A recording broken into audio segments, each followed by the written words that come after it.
Hello everyone, नमस्कार मेरे प्यारे दोस्तों।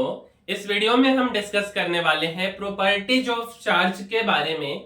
और यार प्रॉपर्टीज ऑफ चार्ज में हमने conservation of charge, quantization of charge ये सब तो डिस्कस कर लिया है। कुछ महत्वपूर्ण प्रॉपर्टीज ऑफ चार्ज के बारे में डिस्कस करते हैं, तो आइए समझते हैं।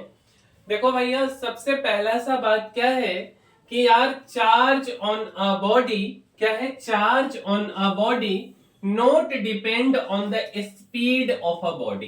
क्या है, charge on a body not depend on the speed of a body, where as the mass of body depend on the speed of body.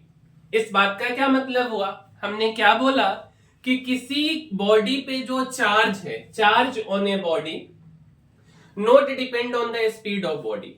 Means कि अगर ना हम एक बॉडी ले लें और कोई ऑब्जेक्ट ले लें और उस ऑब्जेक्ट के ऊपर एक यूनिट का पॉजिटिव चार्ज है और उसका स्पीड मान लीजिए कि 5 मीटर पर सेकेंड है ना। अगर हम उसके स्पीड को बदल करके लाइट के स्पीड से कर दे तो क्या चार्ज बदल जाएगा? तो आंसर है नहीं।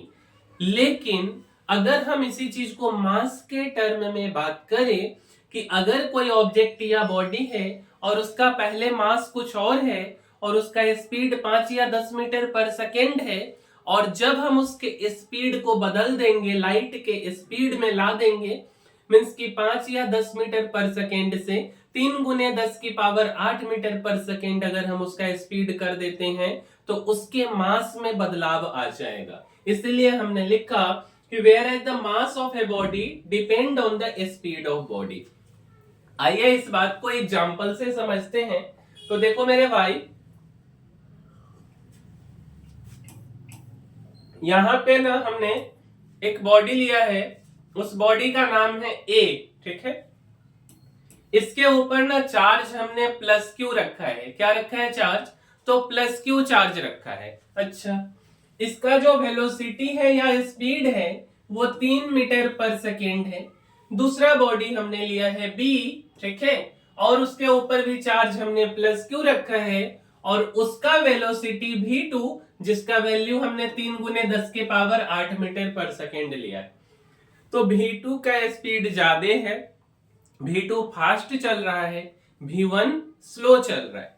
तो भाई v2 फास्ट चल रहा है, v1 स्लो चल रहा है, लेकिन दोनों के ऊपर चार्ज कांस्टेंट है। तो क्यू क्या है? क्यू कांस्टेंट है, या साफ साफ भाषा में बोले तो और it not depends on speed, मतलब चार्ज स्पीड पे निर्भर नहीं करता है। ठीक है, अच्छा जी। अगली बात, अब हम बात कर रहे हैं मास के बारे में। देखिए तो लेट अस सपोज हमने एक बॉडी लिया है ए, ठीक है, और इस बॉडी के ऊपर जो मास है वो एम नोट मास है। बॉडी रुकी हुई है, रेस्ट में है, मीन्स हम एम नोट को रेस्ट मास बोल रहे हैं, ठीक है। सेम बॉडी ए का स्पीड भी है, ठीक है, तो इसके मास में बदलाव आ गया और अब इसका मास एम नोट से क्या हो गया? तो एम हो गया। तो जो मास का फॉर्मूला है वो क्या है? m equal to m nought divided by root under 1 minus v square upon c square. ये वाली फॉर्मूला है, m equal to m nought divided by root under 1 minus v square upon c square. Clear है? जो मास में बदलाव आया वो बदलाव क्या है, तो इस फॉर्मूला से निकालेंगे।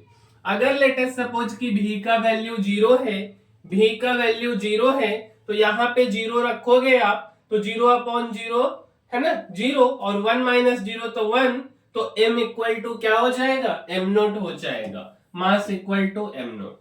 c क्या है? स्पीड ऑफ लाइट जिसका वैल्यू 3 गुने 10 के पावर 8 मीटर पर सेकेंड। अच्छा, दूसरा जो प्रॉपर्टी है चार्ज का वो क्या है? तो प्रॉपर्टी है कि charge at rest produces only electric field. क्या हमने बोला कि अगर कोई चार्ज रेस्ट में है तो वो केवल इलेक्ट्रिक फील्ड को प्रोड्यूस करेगा। क्लियर है ये बात?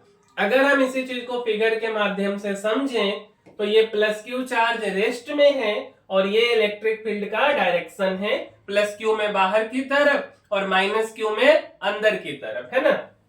तो ये इलेक्ट्रिक फील्ड को प्रोड्यूस कर रहा है। दूसरा बात कि अगर मान लीजिए ना, हम क्या बोल रहे हैं कि लेट अस सपोज अगर हम उसी चार्ज को मूव करा दें, चार्ज इन मोशन करा दे, तो वो इलेक्ट्रिक फील्ड तो प्रोड्यूस करेगा ही, साथ साथ में मैग्नेटिक फील्ड भी प्रोड्यूस करेगा। जैसे इस फिगर में समझिए, ये प्लस क्यू चार्ज है और इसको हम भी वेलोसिटी से आगे की तरफ मूव करा देते, तो मेरे भाई क्लास 10th में हमने एक बात पढ़ा है कि अगर प्लस क्यू चार्ज का जिधर डायरेक्शन है उधर ही करंट का डायरेक्शन होगा, तो प्लस क्यू चार्ज को भी वेलोसिटी से अगर हम इधर मूव कराएं तो करंट का भी डायरेक्शन इधर। तो देखिए ये डॉट डॉट मैग्नेटिक फील्ड को रिप्रेजेंट करता है, तो डॉट जो मैग्नेटिक फील्ड है ये आउटवर्ड मैग्नेटिक फील्ड, और जो क्रॉस है वो आपका क्या हो गया, तो इनवर्ड मैग्नेटिक फील्ड। इनवर्ड और आउटवर्ड का क्या मतलब हुआ, जैसे ये जो पेन है, इस पेन को अगर हम अंदर की तरफ भोंके तो इनवर्ड, और यही पेन अगर बाहर की तरफ था, बाहर की तरफ निकल रहा तो आउटवर्ड मैग्नेटिक फील्ड। क्लियर है? तो हमने क्या लिखा कि charge in motion produces both electric and magnetic field. Means charge अगर मोशन में है तो इलेक्ट्रिक फील्ड को भी प्रोड्यूस करेगा और मैग्नेटिक फील्ड को भी प्रोड्यूस करेगा। इसी में एक और बात बोला जाता कि चार्ज इन मोशन तो है, लेकिन अगर हम इसी को एक्सलरेट करा दे, एक्सलरेटेड मोशन में कर दे, तो चार्ज इलेक्ट्रिक फील्ड को भी प्रोड्यूस करेगा, मैग्नेटिक फील्ड को भी प्रोड्यूस करेगा और साथ साथ में एनर्जी को भी रेडिएट करेगा। क्लियर है ये बात? अच्छा जी, और समझिए अगला जो बात हम डिस्कस करने वाले हैं वो क्या है, तो मेरे भाई वो है कि mass of negatively charged body. क्या हमने बोला कि जो बॉडी के ऊपर नेगेटिव चार्ज है उसका mass is slightly higher than positively charge body. मान लो भाई कि मेरे ऊपर जो चार्ज है वो नेगेटिव चार्ज है और इस मार्कर के ऊपर पॉजिटिव चार्ज है, तो मेरे मास जो होगा, मेरा जो मास होगा वो ज्यादा होगा इन कंपैरिजन टू इस मार्कर के मास से।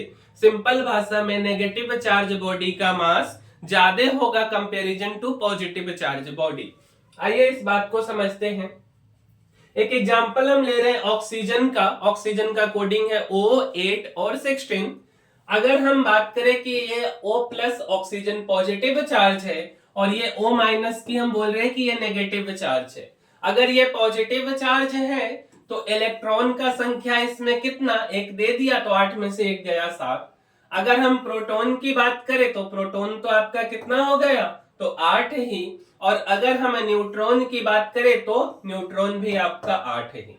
मतलब हम क्या बोलना चाह रहे हैं कि मास ऑफ O+ क्या हो गया, तो 7 mass of electron, 8 mass of proton और 8 मास ऑफ न्यूट्रॉन।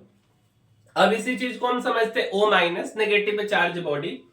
तो जो नेगेटिव चार्ज बॉडी है इसमें इलेक्ट्रॉन 8 और एक ले लिया, मींस की 9 इलेक्ट्रॉन, प्रोटॉन का संख्या 8 और न्यूट्रॉन का संख्या भी 8 ही। तो अगर हम इसके मास को देखें तो MO- means 9 mass of electron, 8 mass of proton और 8 मास ऑफ न्यूट्रॉन। तो ये प्रोटॉन और न्यूट्रॉन का मास तो सेम ही है, इलेक्ट्रॉन का मास नेगेटिव चार्ज बॉडी में बढ़ गया। दैट्स व्हाई हमने बोला कि नेगेटिवली चार्ज बॉडी का मास स्लाइटली ज्यादा होता है, थोड़ा सा ज्यादा होता है पॉजिटिवली चार्ज बॉडी के तुलना में। क्लियर है ये बात? तो मेरे भाई इस वीडियो में इतना ही, मिलते हैं अगले वीडियो में, तब तक के लिए धन्यवाद।